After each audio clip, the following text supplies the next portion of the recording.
Welcome to Penrose Learning, where we make understanding easy.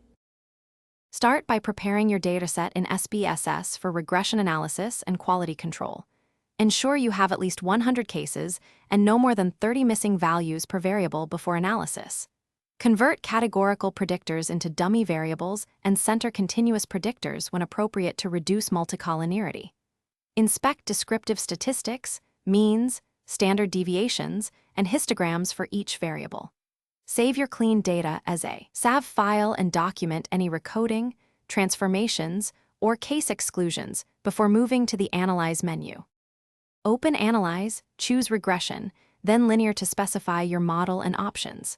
Select your dependent variable and move predictors into the independent box in the chosen order. Choose Enter, Stepwise, or Hierarchical method depending on your theory and goals. In Options, request unstandardized coefficients, standardized betas, and R-squared with adjusted values.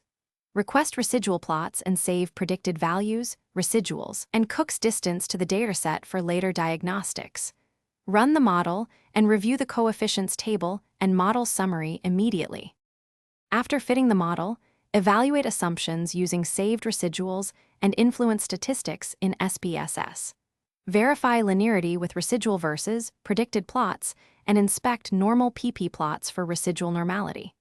Check homoscedasticity by viewing standardized residuals against predicted values for constant spread. Assess multicollinearity by examining VIF values. Typical acceptable VIF is 2, 5, and concerning VIF is greater than 10. Identify influential cases using Cook's distance, flagging values above 1.